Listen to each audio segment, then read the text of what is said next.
So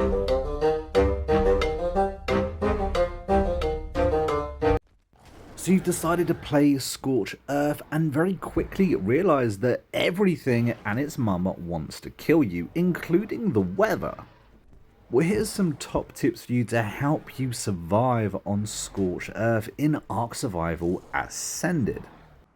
Tip number one is that Cactus very quickly is going to become your best friend, at least when you're very first starting out, because it's very hot on Scorched Earth. Your water is going to be draining very, very quickly, whether there is a storm about or you're just running endlessly from terror birds. You're going to need to be replenishing that water, and unless you've already got a base and a water supply sorted out, Cactus is going to be your quickest route to restoring your water in any kind of a reliable basis.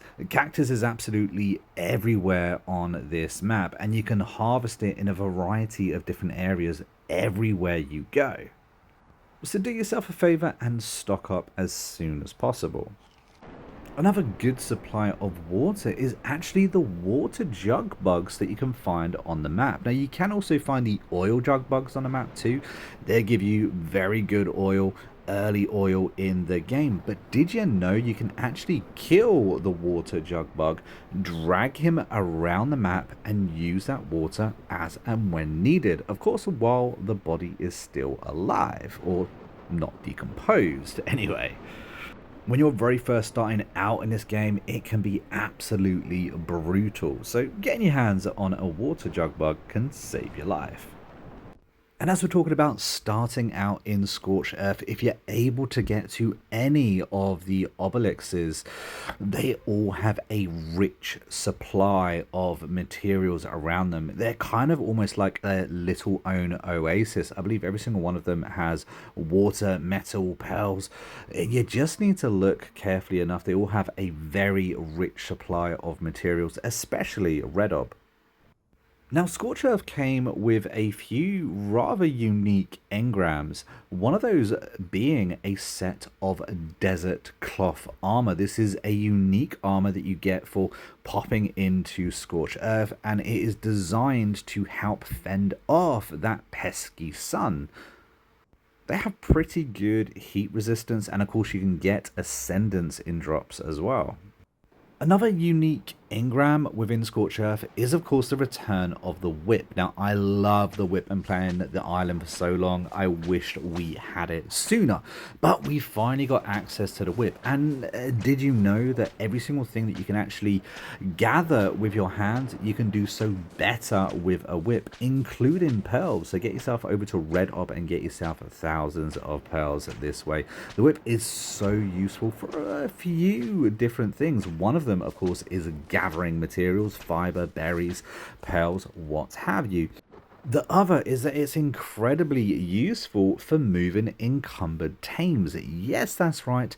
If one of your Tames has been harvesting and he is very overweight, you can of course whip him in a direction you want them to move and they will oblige.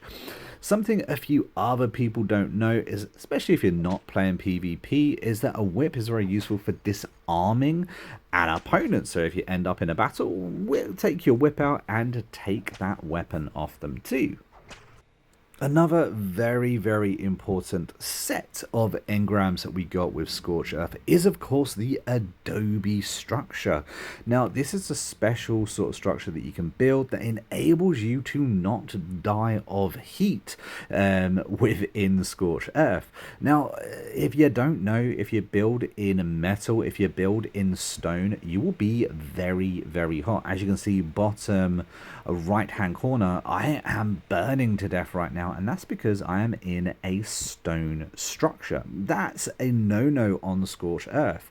What you need to do is build yourself a nice Adobe structure, and as you can see, that heat went straight away. I'm no longer dying because I'm nice and cool because I'm in an Adobe structure. Now this is going to be a little bit problematic if you're building on PvP. Maybe in a cave it could work with the right amount of kill walls, but just keep in mind, mix in some Adobe and you're going to be living easy.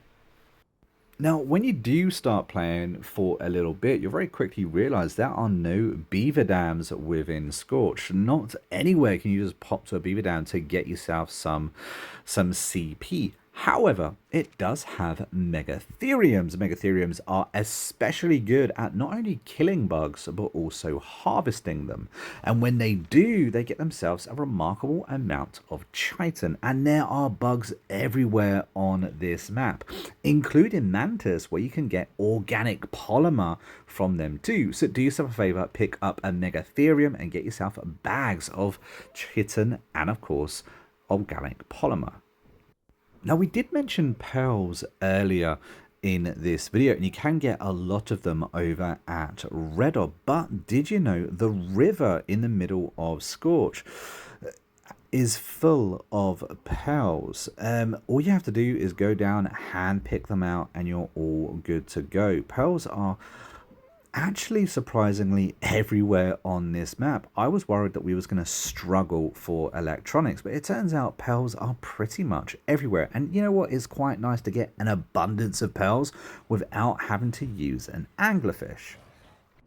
Now, the last tip I have for you is you may be forgiven in thinking that Jabas are just Scorched Earth's version of dodos, right? A useless tame that you can't really do anything with, that has been added to the game to look cute.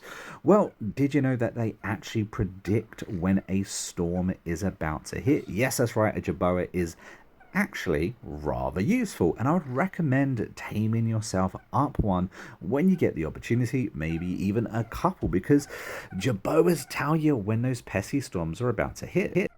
And they kind of have the tendency to hit rather a lot.